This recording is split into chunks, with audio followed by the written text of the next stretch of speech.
E aí, meus queridos, como estão? Tranquilo? Bom, hoje nós vamos continuar então nossa aula de Direito Tributário 1, falando da unidade 6. Então, na aula passada nós acabamos a unidade 5, obrigações tributárias, e hoje nós vamos estudar a unidade 6, crédito tributário. Nós não vamos estudar toda ela, nós vamos começar nessa aula e dar sequência nas aulas seguintes. Veja bem, olha só, o que nós vamos estudar então nessa unidade? A constituição do crédito tributário, efetivamente, e as hipóteses de suspensão, extinção e exclusão do crédito, além das garantias e privilégios do crédito tributário. Tem bastante coisa e são bem importantes, principalmente quando nós formos pensar o direito tributário na aplicação prática da matéria. Então, observem o seguinte, nós falamos na aula passada, quando estudamos a obrigação tributária, eu disse o seguinte, existe a hipótese de incidência, aquela situação hipotética da lei, quando ela ocorre no mundo real, no mundo fático, eu digo que houve o fato gerador, foi praticado o fato gerador. A partir de então, nasce imediatamente a obrigação tributária. Mas o fato de simplesmente nascer a obrigação tributária já é suficiente para o fisco fazer a cobrança desse determinado tributo? Não. Para que o fisco possa fazer efetivamente a cobrança, nós precisamos dar um passo além, que é o lançamento tributário e dele decorre o crédito tributário. Então, o crédito tributário, sim. O crédito tributário é o que vai dizer o valor, vai dizer que ele é exigível, que ele é líquido e vai dar a certeza necessária para a cobrança desse crédito. Mas então, falamos que a hipótese de incidência, previsão da lei, o fato gerador ocorreu, nasce a obrigação tributária. Mas para que o fisco possa, de fato, fazer exigência dessa obrigação, cobrar efetivamente, ele tem que fazer o lançamento. E é isso que nós vamos estudar mais a fundo hoje, certo? Então, para que haja cobrança, é necessário que haja o lançamento tributário. O crédito tributário, portanto, só vai nascer a partir do lançamento. Esse é o termo técnico que vocês devem compreender. O crédito tributário nasce após o lançamento tributário. Então, antes da ocorrência do lançamento, nós vamos ter a obrigação, mas não vamos ter a possibilidade efetiva da cobrança desse crédito tributário, certo? Vocês podem acompanhar então ali no nosso material, o material da aula 9, que eu enviei para vocês. Ali vai estar bem discriminado tudo isso que eu estou falando com vocês aqui. A questão da obrigação tributária e dela decorre então o crédito tributário após a ocorrência do lançamento tributário, certo? Então vamos lá. Na sequência, o que a gente vai observar? É a partir do lançamento que nós vamos ter a liquidez, a certeza e a exigibilidade daquela obrigação. A obrigação, então, ela existe, mas ela não é efetiva. Para dar efetividade à cobrança, é a partir do lançamento. O lançamento que eu vou ter todas as informações necessárias. Eu vou dizer quem é o devedor, qual o valor, onde eu vou pagar, como eu vou pagar, qual a data final do pagamento. Tudo isso apura-se no processo de lançamento tributário. Então, antes disso, não tem efetividade alguma para realizar a cobrança desse crédito, certo? Então, vamos lá, para vocês observarem isso no texto legal, artigo 142 do Código Tributário Nacional, nós vamos ter então o que efetivamente é o lançamento. Cumpre privativamente a autoridade administrativa constituir o crédito, então o lançamento faz a constituição do crédito, a partir então de um procedimento administrativo tendente a verificar a ocorrência do fato gerador, determinar a matéria tributável, calcular o montante tributário devido, identificar o sujeito passivo e a aplicação das penalidades cabíveis, se for o caso. Então, é o lançamento tributário que faz toda essa definição, essa efetiva definição de qual o valor, onde, quem é o devedor, onde ele vai pagar, qual a data final, tudo isso vai ser previsto no lançamento tributário, certo? Ali na sequência, no material, vocês podem observar ali finalidade do lançamento, está descrito tudo isso, a previsão legal, só discriminei melhor para vocês. Verificar a ocorrência do fato gerador, determinar a matéria tributável, calcular o valor devido, identificar o sujeito passivo e aplicar eventual penalidade. Então, isso tudo é o trâmite que envolve o lançamento. Se nós observarmos o texto legal do CTN, ele fala em procedimento administrativo. Eu destaco para vocês o seguinte, ó, fazendo uma apuração com base no direito administrativo, aqueles autores vão dizer que, na verdade, o lançamento tributário é um ato administrativo unilateral e não um procedimento efetivamente. Por isso eu botei no material de vocês um quadrinho.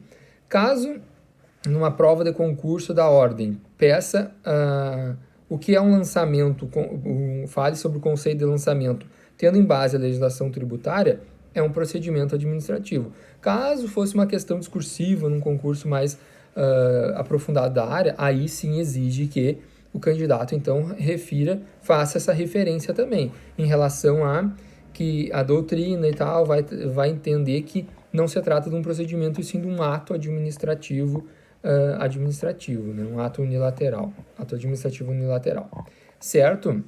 Na sequência, natureza jurídica do lançamento, aqui a natureza é natureza jurídica mista. O lançamento tributário tem duas finalidades. Qual é? Ele declara a obrigação tributária. Eu falei que a obrigação tributária ela nasce automaticamente após a ocorrência do fato gerador. Então, o lançamento apenas vai declarar algo que já existia, já ocorreu o fato gerador, a autoridade administrativa ela apura se realmente houve o fato gerador e declara, a obrigação já existia. E aqui é importante, constitui o crédito tributário. Então aqui efetivamente é o nascimento do crédito. Até então nós tínhamos a obrigação e com o lançamento que vai constituir efetivamente o crédito. Eu vou saber quanto que eu devo pagar e quem deve efetivamente realizar o pagamento dessa obrigação tributária, certo? O conceito de lançamento, se nós observarmos ali, no material de vocês eu discriminei pontualmente todos os elementos que constituem esse conceito. Vamos falar um por um então rapidamente. O que constitui o conceito de lançamento tributário? Olha lá, é um ato administrativo unilateral, portanto, mais adequado falarmos assim, conforme o lançamento tributário, ele, apurando essa taxonomia do direito administrativo, ele é um ato administrativo e não um procedimento, efetivamente. Ele é plenamente vinculado por quê? Nós já falamos sobre isso lá no conceito de tributo, no artigo 3º do CTN lá.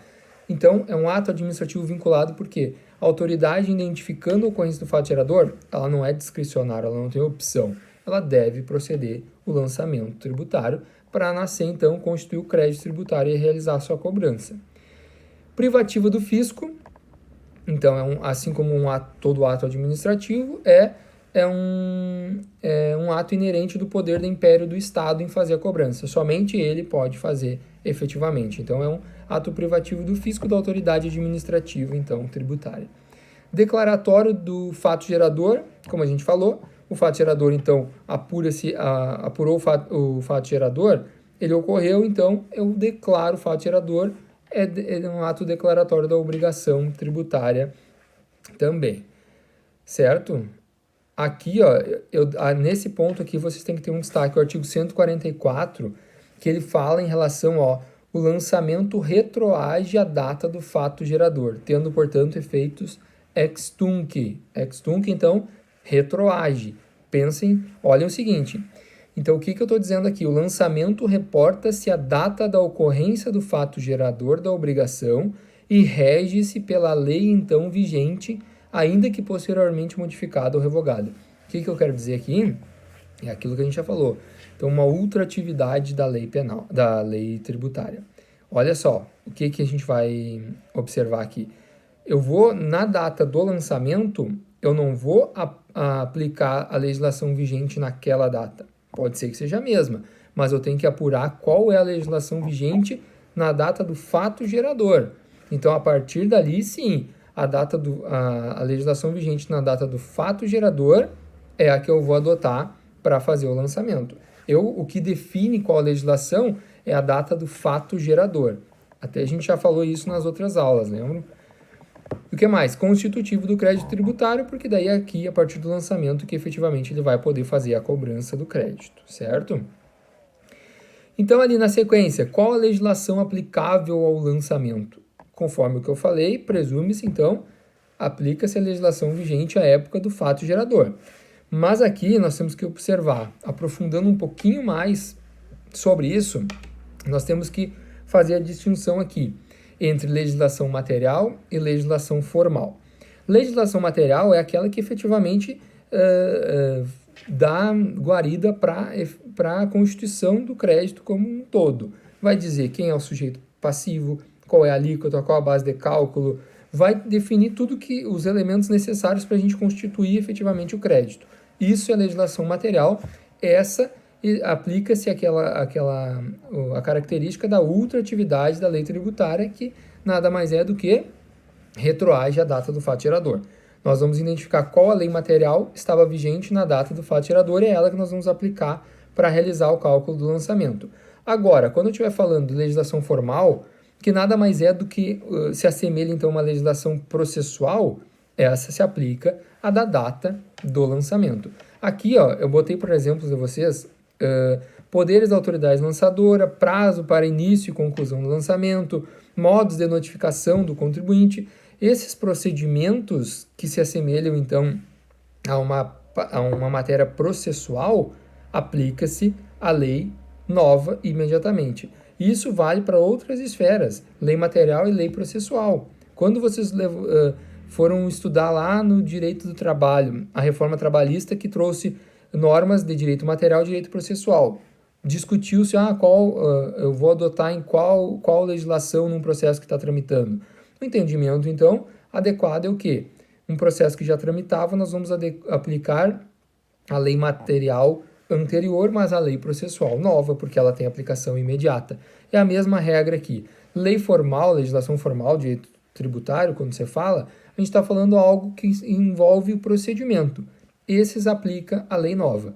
Mas a lei material, a legislação material que define os elementos constitutivos efetivamente do crédito, isso nós vamos adotar a lei vigente na data do fato gerador. Certo? Então vai sim retroagir. Lembrando que, olha só, uma legislação nova, então, que defina um trâmite, mas que defina uma responsabilidade para alguém, ainda que não está mudando o sujeito passivo, mas eu botei no material para vocês, que ela diga o seguinte: defina que um terceiro é responsável pela retenção. Ele não é o credor, efetivamente, ele só é responsável pela retenção. Agora, se ele não fizer a retenção, ele vai ser sancionado. Então, nesse caso, eu não vou adotar, mesmo que ela seja uma lei aparentemente apenas formal. E o mesmo vale para a retroatividade de leis novas no que tange quando mais benéficas ao infrator. Então, se uma lei nova for mais benéfica ao infrator, retroage a data da data daquela infração tributária. Então, se for mais benéfica, retroage. Caso a lei antiga seja mais benéfica, adota-se sempre a lei mais benéfica. Isso também a gente já estudou, lembram? Sempre adota-se a lei mais benéfica ao infrator. Certo? Na sequência ali eu coloquei um quadrinho dizendo exatamente, trazendo exemplos quanto a isso. Ó. Trazendo então, quanto aos elementos essenciais, quando for a regra de direito material, legislação material, nós vamos adotar então a lei da data do fato gerador. Quando for formal, aplica-se então a lei na data do lançamento. E quando estiver falando de multa, vai valer sempre a norma mais benéfica ao infrator. E quando estiver falando de taxa de câmbio aplicada ao lançamento, porque alguns tributos leva-se em conta qual é a moeda, a conversão em relação à moeda estrangeira, principalmente tributos que envolvam questões aduaneiras, como imposto de importação, por exemplo. Nesse caso, qual vai ser a taxa de câmbio para fazer a conversão da moeda estrangeira para moeda nacional? Para apuração do tributo sempre tem que ser em moeda nacional, vai ser em reais no Brasil. Qual vai ser então a taxa de câmbio que eu vou aplicar? A do fato gerador ou a do lançamento? Houve um tempo que discutiu-se bastante em relação a isso, mas hoje pacificou-se aquele entendimento de que retroage a data do fato gerador. Aplica-se a mesma regra do aspecto material. Então, a taxa de câmbio retroage também a data do fato gerador, certo? Na sequência, alterações do lançamento tributário. Quando que eu posso fazer alterações em relação ao lançamento? Olha só, existe a hipótese de incidência, praticou o fato gerador, nasce a obrigação tributária, é feito o lançamento, nasce o crédito tributário, constitui-se o crédito tributário, certo? Mas quando que vai efetivamente ter a conclusão desse trâmite, para que eu possa, de fato, ser exigível?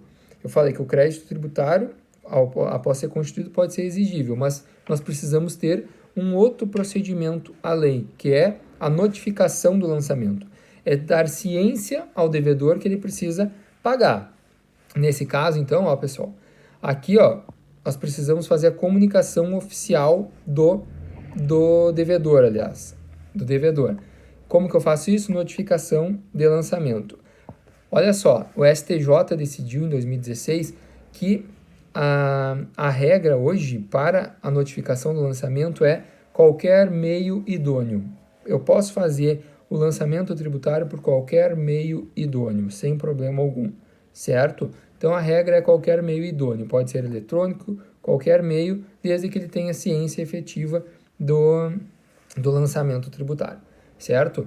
Então, feito o lançamento, o que ocorre? Ele tem 3 opções: pagar, impugnar ou revelia, simplesmente não fazer nada, certo?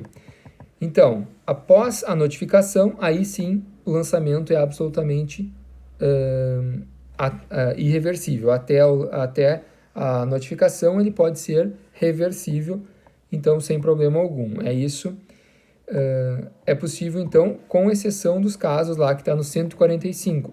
Mesmo após a notificação, é possível fazer alteração do lançamento quando houver impugnação do sujeito passivo, recurso de ofício ou por iniciativa de ofício da autoridade administrativa nos casos do 149. O que são isso? Vamos ver rapidamente. Impugnação do sujeito passivo.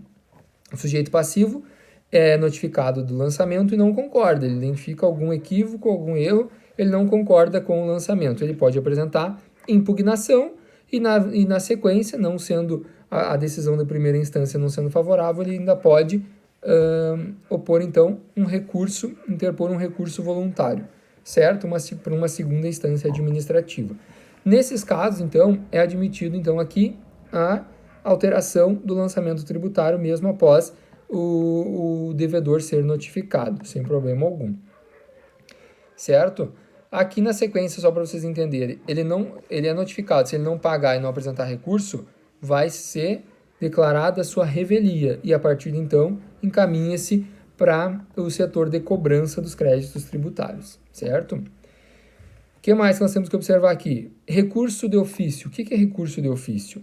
Quando a decisão da primeira instância for desfavorável ao fisco, então favorável ao contribuinte, nesse caso, aqui se assemelha então o reexame necessário lá do processo. Vai haver um recurso de ofício para uma segunda instância reavaliar o caso, certo? Daí também pode haver a modificação do lançamento tributário. E por fim, iniciativa de ofício da autoridade administrativa nos casos previstos no 149. Quando a autoridade administrativa, diante de alguma das hipóteses do 149, que eu já vou falar para vocês, ela identifica uma daquelas hipóteses, de ofício ela pode fazer a alteração do lançamento. Então, nós já vamos estudar aqui na sequência quais são as espécies de lançamento tributário. Tem 3 espécies. Independente de qual delas a lei estabelece, quando ocorrer uma dessas hipóteses previstas no 149, a autoridade administrativa identifica uma dessas hipóteses, pode, sem problema algum, fazer a alteração do lançamento de ofício. Então, promoverá um lançamento de ofício sem problema algum, certo? Quando que ele pode fazer o 149? Quando identificar quando a lei determinar, quando houver falsidade, erro, inexatidão, quando observar uma penalidade, que é o caso de penalidade pecuniária, que a ação for omissa ou uma omissão ou uma ação que resulte em uma penalidade, ele pode alterar, dolo, fraude ou simulação, ou fraude ou falta funcional da autoridade lançadora, quando a autoridade lançadora pratica algo inequívoco. Os demais casos ali a gente vai observar que o contribuinte, por algum motivo, algum desses elementos, houve uma indução, por exemplo, a erro, para que a autoridade fizesse um lançamento equivocado, certo? Lembrando que o lançamento de multa é realizado pela lavratura do chamado auto de infração. Então, o lançamento de multa, o nome correto é auto de infração. Nós temos o lançamento tributário para o tributo e o auto de infração é o nome adequado do lançamento para multas tributárias. Certo, pessoal? Na sequência agora nós vamos falar então cada uma dessas modalidades de lançamento, certo? Vamos lá, até logo. Tchau, tchau.